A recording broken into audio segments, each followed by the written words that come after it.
Assalamualaikum warahmatullahi wabarakatuh. Rahayu Sagung Dumadi. Kembali lagi di channel Babat Nusantara. Masih dengan cerita Krisnogo Sosro dan Sabu Inten. Dalam badai itu, Maisa Jenar dan kawan-kawannya telah bertempur mati-matian untuk mempertahankan diri. Mereka sama sekali tidak mempunyai kesempatan untuk menyerang. Pasingsingan dan Simarodra yang hanya dua orang itu seolah-olah seperti angin ribut yang melanda dari segenap penjuru. Sedang suara tertawa mereka mengumandang dari segala arah.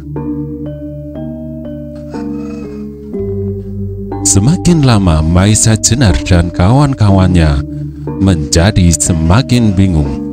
Mereka sudah tidak tahu lagi di mana lawan-lawan mereka berada. Tetapi tahu-tahu tubuh mereka telah tersentuh oleh tangan-tangan yang panas melampaui bara api.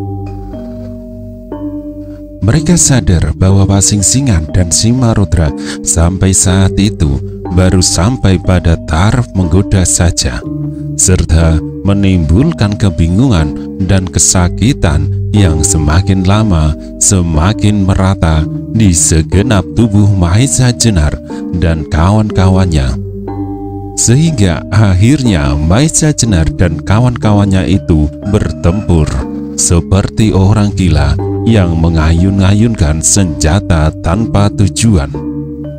Bahkan hampir-hampir saja mereka telah mengenai satu sama lain. Sementara itu, suara tertawa Pasingsingan dan Simarodra semakin lama menjadi semakin mengerikan dan mengguncang-guncang dada. Maisa Jenar dan kawan-kawannya semakin lama menjadi semakin tak terkendalikan. Mereka bergerak berputaran tanpa tujuan dan hampir di luar kesadaran mereka masing-masing. Sesaat kemudian agaknya Pasingsingan dan Simarodra telah jemu dengan permainan mereka. Karena itu segera terdengar Pasingsingan berkata, "Simarodra, agaknya kelinci-kelinci itu sudah hampir gila. Apakah kita perlu membunuhnya, ataukah kita buat saja mereka benar-benar gila? Buat apa kita menonton orang-orang gila berkeliaran di daerah ini? Baiklah, kita bunuh saja mereka dengan senjata mereka sendiri," jawab Simarodra. Mendengar percakapan Pasingsingan dan Simarodra itu, Maisa Jenar dengan keempat kawannya meremang seluruh tubuhnya. Tetapi juga karena itu, darah mereka meluap-luap karena marah. Dengan sisa-sisa kesadaran yang masih ada, mereka pasrahkan jiwa dan raga kepada kekuasaan yang tertinggi. Dan sesudah itu, mereka bersiap untuk menghadapi saat-saat terakhir. Maisa Jenar serta keempat kawannya itu masih sempat menyaksikan di bawah remang-remang cahaya purnama yang disaput mega. Bayangan Pasingsingan dan Simarodra menyambar ke arah mereka, dan sejenak kemudian mereka melihat kedua orang itu berdiri sambil tertawa nyaring. Beberapa langkah di hadapan mereka dengan sebuah tombak berkait di tangan Pasingsingan serta sebuah trisula di tangan Simarodra. "Nah," kata Pasingsingan, "jangan salahkan aku kalau kalian mati karena senjata kawan sendiri. Yang mula-mula harus membuat perhitungan adalah Maisa Jenar. Kau telah membunuh Watu Gunung, melukai Lowo Ijo, dan dengan Gajah Sora kalian menyerang aku di Banyu Biru. kaulah orang yang pertama-tama harus binasa. Setelah itu, sebenarnya bagiku sudah tidak ada soal lagi. Apakah aku atau Simarodra yang akan membelah perut kalian?" Maisa Jenar mendengar kata-kata itu dengan dada bergetar. Bukan oleh ketakutan bahwa maut akan melibatnya, tetapi karena ia harus meninggalkan tugas-tugas sucinya sebelum seujung kuku dapat diselesaikan. Namun, bagaimanapun ia adalah seorang jantan. Karena itu, ia tidak akan ada artinya. Maka, segera ia pun mempersiapkan dirinya dengan apa yang ada padanya. Mendengar kata-kata pasing-singan itu, agaknya keempat kawan Maisa Jenar tidak akan membiarkan Maisa Jenar menjadi korban yang pertama-tama. Karena itu, seperti orang yang berebutan, mereka tiba-tiba berloncatan mengelilinginya. Maisa Jenar menjadi terharu melihat kesetiakawanan yang sedemikian tinggi. Meskipun Paningron dan Wirorogo kini sudah tidak bersenjata lagi, tetapi mereka sama sekali tidak gentar menghadapi kemungkinan yang akan datang. Melihat kejadian itu, Pasing-singan menjadi marah. "Ketepilah kalian yang tidak berkepentingan, atau kalian semua akan bersama-sama binasa," katanya. Tak seorang pun menjawab, tetapi tak seorang pun beranjak dari tempatnya. Hal itu menjadikan Pasing-singan semakin marah. Tetapi belum lagi ia berkata sesuatu, Simarodra yang agaknya tidak sabar lagi menggeram. Mereka ternyata benar-benar telah gila dan tidak mampu berkata-kata. Karena itu, buat apa kita memilih korban?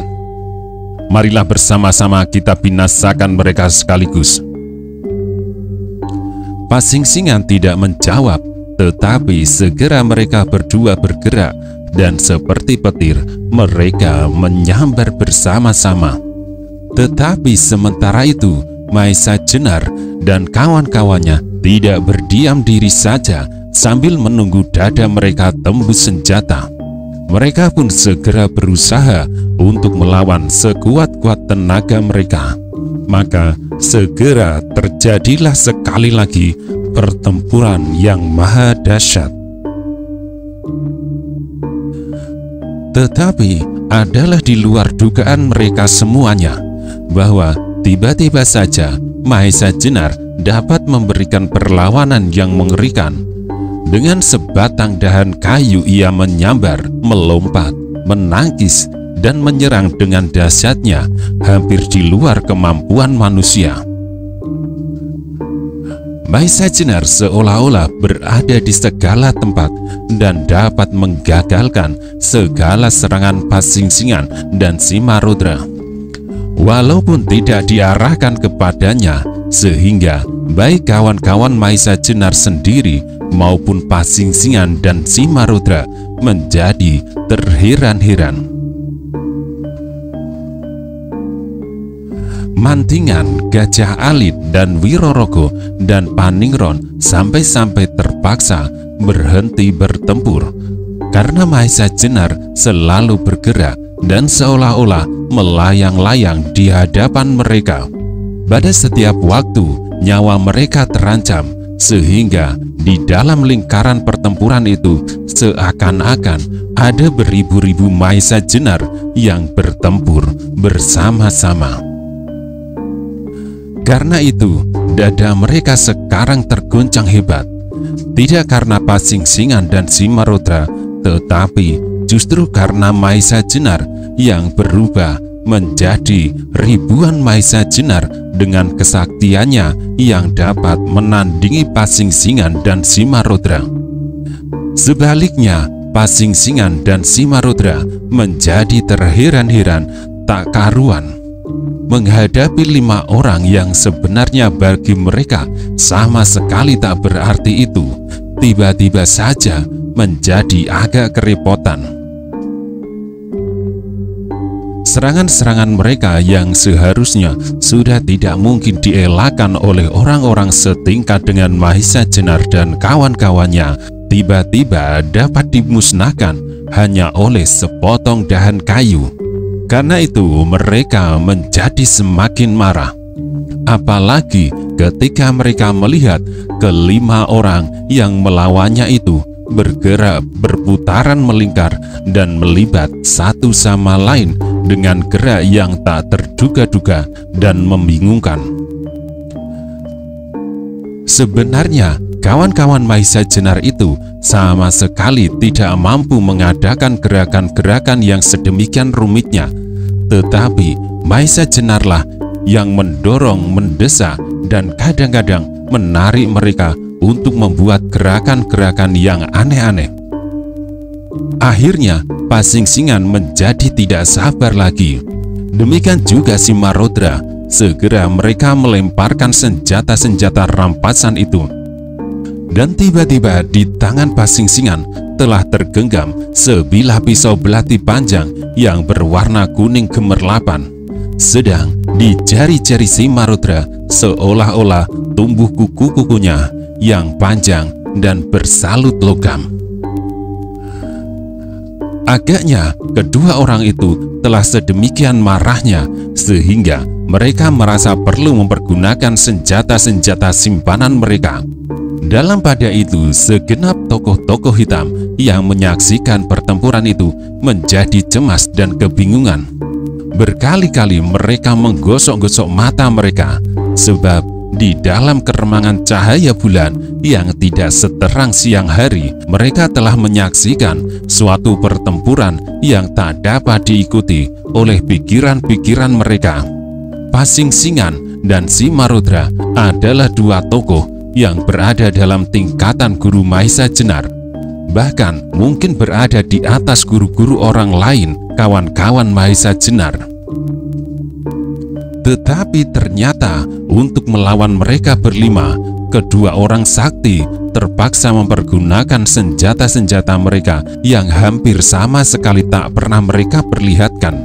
Apalagi di dalam lingkaran pertempuran itu, mereka melihat bayangan Mahisa Jenar berubah, seakan-akan lebih dari satu Mahisa Jenar yang berdiri di sana sambil bergerak-gerak, menyambar-nyambar tak terikuti oleh pandangan mereka. Sementara itu, pisau belati panjang Pasingsingan telah mulai bergerak menyambar-nyambar, sedang jari-jari Simarodra yang berkuku panjang-panjang mengembang mengerikan. Namun Mahisa Jenar dapat dengan tangkasnya melawan setiap serangan kedua tokoh itu. Malahan sekali-kali potongan dahan kayu di tangannya berhasil mengenai tubuh Pasingsingan dan Simarodra. Dengan demikian sekarang bergantilah bahwa Pasingsingan dan Simarodra yang menjadi kebingungan dan bertempur dengan gelisah. Barulah teka-teki itu terpecahkan ketika Pasingsingan dan Simarodra yang sudah kebingungan meloncat beberapa langkah surut untuk mengambil jarak dengan kelima lawannya yang aneh itu. Karena Pasingsingan dan Simarodra adalah dua orang yang sudah kenyang makan asin pahit kehidupan, maka mereka segera menaruh curiga bahwa pasti ada sesuatu yang tidak wajar. Ketika mereka telah berdiri dengan jarak 2-3 langkah, tahulah mereka bahwa mata mereka telah terkelabui. Karena itu segera Pasingsingan berteriak nyaring dibarengi oleh suara auman dahsyat dari Simarodra untuk menyatakan kemarahan hati mereka. Ternyata yang berdiri di hadapan mereka itu yang semula adalah 5 orang, tiba-tiba tanpa setahu orang setingkat Pasingsingan dan Simarodra telah berubah menjadi 7 orang. Sedang kedua orang yang melibatkan diri ke dalam pertempuran itu berpakaian kumal dan berwajah gelap, mirip sekali dengan pakaian Mahisa Jenar. Apalagi gerak mereka pun sedemikian dekat dengan gerak anak perguruan pengging itu. Mereka berdualah yang memegang tongkat potongan dahan kayu, Sedang Maisa Jenar yang sebenarnya tanpa diketahui sendiri telah memegang sepotong dahan kayu yang mirip dengan kedua dahan yang lain. Itulah sebabnya bahwa dalam keributan pertempuran itu, Maisa Jenar seolah-olah berubah menjadi beribu-ribu Maisa Jenar yang berada di segala tempat. Mengalami peristiwa itu, Pasingsingan dan Simarudra untuk sejenak tertegun heran. Ini adalah suatu kejadian yang luar biasa. Meskipun Pasingsingan dan Simarudra sadar bahwa mereka adalah manusia-manusia biasa, namun peristiwa itu adalah peristiwa yang hampir tak mungkin dapat dimengerti. Hal ini adalah suatu pertanda bahwa kedua orang yang memasuki arena itu adalah orang yang mumpuni. Apalagi Maisa Jenar sendiri beserta keempat kawannya menjadi ragu-ragu sendiri apakah otak mereka telah benar-benar tidak bekerja dengan baik. Baru kemudian sadarlah mereka bahwa ada orang lain yang sengaja akan menolong jiwa mereka. Karena ternyata ketika mereka sempat memperlihatkan setiap wajah di antara mereka, dapatlah mereka ketahui bahwa kedua orang yang berpakaian mirip dengan Maisa Jenar, kumal dan gelap itu sama sekali bukan Maisa Jenar. Wajah-wajah mereka tampak merah kehitam-hitaman. Di bawah cahaya bulan yang remang-remang, mereka sangat sulit mengenali siapakah mereka itu. Apalagi agaknya kedua orang itu dengan sengaja telah mewarnai wajah-wajah mereka dengan warna-warna hitam dan merah.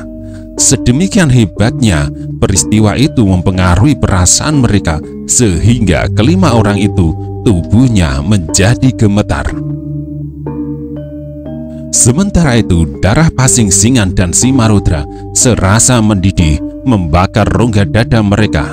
Mereka merasa bahwa perbuatan kedua orang itu telah dilakukan dengan sengaja untuk menghinanya. Karena itu mereka menjadi marah sekali. Maka terdengarlah suara Pasingsingan yang seolah-olah melingkar-lingkar di dalam perut. Hai orang-orang yang telah berbuat seolah-olah jantan tanpa tandingan, kalian telah menghinakan kami. Apakah kalian tidak sadar bahwa perbuatan kalian itu dapat mengancam keselamatan jiwa kalian? Maka terdengarlah salah seorang menjawab dengan nada yang tajam, tinggi dibuat-buat, sehingga semua orang yang mendengarnya mengetahui bahwa suara itu bukanlah suara aslinya untuk menyembunyikan diri. Aku hanya ingin bermain-main saja, Pasingsingan, seperti kau ingin bermain-main dengan kelima kelinci-kelinci ini. Bukankah permainanku tidak kalah baiknya dengan permainanmu? Mendengar jawaban itu, Simarudra menyahut dengan suara yang menggeletar. Apa hubungan kalian dengan orang-orang yang akan aku binasakan itu? Kembali terdengar jawaban. Hubungannya adalah aku tidak senang melihat kau binasakan orang-orang yang tak bersalah. Oleh jawaban itu, darah Simarudra dan Pasingsingan semakin menggelegak. Aku beri kesempatan kau minta ampun kepadaku, kata Simarudra, atau aku akan membinasakan kalian juga. Terdengarlah suara tertawa tinggi nyaring. Kemudian orang itu menjawab pula, aku tidak senang melihat kau membinasakan kelima orang yang tak bersalah itu. Apalagi kau akan membinasakan kami berdua. Pastilah kami menjadi semakin tidak senang lagi. Janganlah kalian bicara seenaknya, bentak Pasingsingan. Kau anggap bahwa orang-orang itu tak bersalah? Aku mempunyai sebuah cerita yang tak akan habis aku ceritakan semalam suntuk untuk membuktikan kesalahan mereka.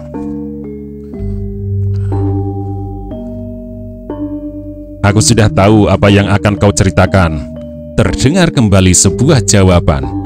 Dan aku mengerti pula apa yang kau anggap kesalahan orang-orang itu, bahwa mereka telah berusaha mencegah kejahatan-kejahatan yang kalian atau murid-murid kalian lakukan. Karena jawaban itu, Pasingsingan hampir tak dapat menguasai dirinya. Namun ia masih bertanya pula, Siapakah sebenarnya kalian? Orang yang selalu menyembunyikan wajahnya di belakang topeng yang jelek itu. Tak perlu berusaha mengetahui siapakah orang-orang yang berdiri di hadapannya, jawab orang itu. Sekarang Pasingsingan benar-benar tak dapat menguasai dirinya. Dengan satu gerakan yang hampir tak dapat ditangkap oleh kecepatan pandangan mata, Pasingsingan meloncat maju. Belati panjangnya berkilau gemerlapan oleh sinar bulan yang remang-remang.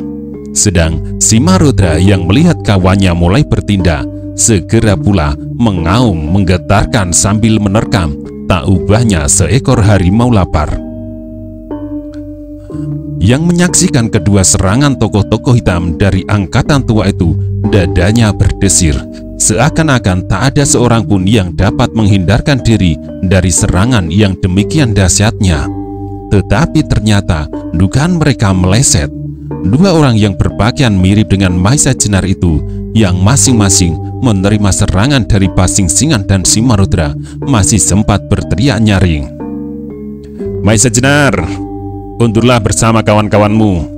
Biarlah mereka selesaikan urusan ini dengan orang-orang yang sebaya. Setelah itu mereka segera berloncatan menghindari serangan-serangan lawannya yang hampir saja telah mengenainya. Mahesa Jenar dengan keempat kawannya setelah mendengar kata-kata orang yang tak dikenalnya itu, segera berlari menjauhi sampai lebih dari 10 langkah.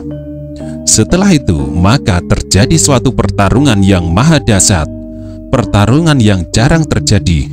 Pasingsingan yang telah terkenal sebagai seorang yang paling ditakuti itu bertempur mati-matian dengan seorang yang tak dikenal yang memiliki ilmu sempurna. Demikianlah pula Simarudra. Ternyata lawan-lawannya memiliki ilmu yang tinggi pula, sehingga pertempuran di antara mereka tidak kalah hebatnya. Sejenak kemudian pertempuran itu sudah tidak dapat disaksikan dengan jelas. Yang tampak hanyalah asap yang bergulung-gulung libat-melibat, serta kilatan cahaya yang menyambar-nyambar, disertai dengan angin yang melingkar-lingkar di antara mereka yang sedang bertempur itu. Selain suara derap mereka yang sedang berjuang itu, tak ada lagi yang bergerak, bahkan tak seorang pun yang sempat mengedipkan mata. Suasana di lapangan kecil di tepi hutan itu benar-benar dicekam oleh suasana tegang yang mengerikan. Angin yang bertiup semilir seakan-akan menyebarkan udara maut ke segenap penjuru, sedang bunga-bunga liar menaburkan bebauan yang menjadikan udara bersuasana mati namun harum. Demikianlah pertempuran itu menjadi semakin lama semakin dahsyat. Orang-orang yang tak dikenal itu ternyata benar-benar dapat menandingi Pasingsingan dan Simarudra. Bahkan sekian lama semakin nampak bahwa Pasingsingan dan Simarudra menjadi agak terdesak. Hal ini adalah suatu kejadian yang sangat mengguncangkan dada mereka yang menyaksikan. Mereka menjadi sibuk menduga-duga siapakah kedua orang itu. Wajahnya yang sengaja disabut warna-warna hitam dan merah itu menjadi sangat susah untuk dikenali di dalam keremangan cahaya bulan. Ketika Pasingsingan dan Simarudra semakin terdesak, maka tak ada pilihan lain dari mereka kecuali mempergunakan ilmu-ilmu terakhir yang menjadi andalan mereka. Segera Simarudra meloncat beberapa langkah mundur dengan sebuah auman yang hebat yang menggetarkan tubuhnya. Itulah suatu pertanda bahwa harimau liar dari Rojaya itu telah mempergunakan ajinya yang dahsyat, Macan Liwung. Sedang di pihak lain, Pasingsingan segera mengenakan cincinnya yang bermata merah menyala, Kelabang Sayuto, dibarengi dengan ilmu alas kobar. Akik Kelabang Sayuto adalah semacam batu akik beracun yang sangat tajam dan pernah dipergunakan oleh Lowo Ijo untuk menghantam Mahesa Jenar. Untunglah Mahesa Jenar memiliki daya penawarnya.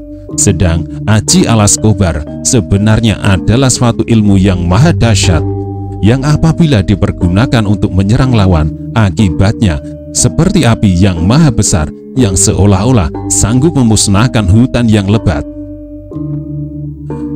Melihat kedua lawannya telah mempergunakan ilmu-ilmu yang paling akhir dimiliki serta mempunyai daya hancur yang luar biasa, maka kedua orang yang berpakaian mirip dengan Maisa Jenar itu segera berloncatan mundur. Tampaklah mereka mengerutkan keningnya dan menarik nafas panjang. Tetapi mereka sudah tidak memiliki waktu banyak untuk berpikir, sebab sesaat kemudian Pasingsingan dan Simarudra telah siap untuk menghancurkan lawan-lawan mereka. Maisa Jenar beserta keempat kawannya yang menyaksikan gerakan Pasingsingan dan Simarudra yang berubah menjadi buas dan mengerikan itu menahan nafas. Dada mereka berdegupan. Apakah kira-kira yang akan terjadi apabila kedua orang yang berpakaian mirip Maisa Jenar itu sampai terjamah oleh tangan-tangan yang siap menyebar maut itu? Sebaliknya adalah Lowo Ijo, Simarudra beserta kawan-kawannya, seolah-olah mereka sudah melihat bahwa perkelahian itu sudah sampai pada akhir. Kedua orang itu pasti segera akan lebur menjadi tepung, dan sesudah itu mereka akan menyaksikan lawan-lawannya yang paling dibencinya, yaitu Maisa Jenar, akan lumat pula beserta keempat kawan-kawannya. Tetapi apa yang mereka saksikan adalah sama sekali tidak seperti yang mereka bayangkan. Kedua orang yang berpakaian mirip Maisa Jenar itu kemudian tampak berdiri tegak di atas kedua kaki yang renggang, sedang kedua tangan mereka bersilang dengan telapak tangan masing-masing di atas pundak seperti orang yang sedang bersemedi. Tetapi apa yang mereka lakukan itu hanya sesaat, tidak lebih dari sekedipan mata. Setelah itu segera mereka berloncatan dan bergerak mirip dua ekor Raja Wali yang menyambar-nyambar dengan dahsyatnya. Tetapi tak seorang pun yang mengetahuinya bahwa kedua orang itu telah mempergunakan ilmu yang mereka namakan naga angkasa, ilmu yang telah mereka ciptakan bersama setelah mereka bertahun-tahun menekuni dan mempelajari gerak dari bintang-bintang di udara, sehingga akhirnya mereka menemukan suatu kedahsyatan dari gerak burung Raja Wali yang mereka gabungkan dengan kelembutan gerak seekor ular yang sanggup membelilit, melingkar dengan lemasnya. Dilambari dengan suatu batin yang sempurna dari kedua orang yang tak dikenal itu, maka naga angkasa merupakan suatu ilmu yang sukar untuk diperbandingkan. Karena itu beradu ilmu-ilmu yang dahsyat itu kemudian menimbulkan suasana yang hampir tak dapat digambarkan. Macan Liwung, Alas Kobar, dan naga angkasa di dalam lingkaran pertempuran itu terjadilah benturan-benturan yang mengerikan. Meskipun mereka tidak bersenjata, sentuhan tubuh-tubuh mereka dengan ilmu mereka masing-masing telah melebihi berdentangnya senjata. Ketika pertempuran itu kemudian bergeser semakin mendekati hutan, maka tampaklah pepohonan menjadi bergoyang-goyang oleh angin yang timbul karena gerakan-gerakan mereka yang sedang bertempur. Daun-daun kering berterbangan melebihi tiupan angin kemarau, kemudian disusul dengan kengerian yang memuncak. Tangan-tangan mereka yang tak dapat menyentuh lawan-lawan mereka, yang dengan gerak yang tak dapat dicapai oleh mata biasa, berhasil menghindar dan kemudian mengenai pepohonan menjadi roboh berantakan. Suaranya berderak-derak menggetarkan seluruh hutan di tepi rawa pening itu. Disela oleh teriakan nyaring dan auman dasar dari Simarudra tua, baik Maisa Jenar dan kawan-kawannya maupun Lowo Ijo beserta seluruh golongan hitam ketika menyaksikan kedahsyatan pertempuran itu, kemudian seperti orang-orang yang melihat pertunjukan yang menakutkan. Pertempuran itu sendiri semakin lama semakin dahsyat. Sementara itu bulan berjalan menyusur garis edarnya, semakin lama menjadi semakin tinggi bergantung di langit yang bersih. Hanya sekali-kali mega putih seperti kapas berterbangan di muka wajahnya yang kuning pucat, seperti wajah gadis ketakutan melihat pahlawannya sedang berjuang di antara hidup dan mati. Ketika bulan itu sudah melampaui titik puncak langit, terjadilah perubahan dalam keseimbangan pertempuran di hutan Rawa Pening. Kedua orang yang berpakaian mirip Maisa Jenar serta wajahnya disabut dengan warna merah dan hitam itu kemudian berpendapat bahwa apabila keringatnya semakin banyak mengalir, akan hanyutlah warna-warna hitam dan merah di wajahnya. Maka dengan demikian pasti mereka akan dikenal oleh lawan-lawannya, apalagi kalau pertempuran itu sampai menjelang fajar.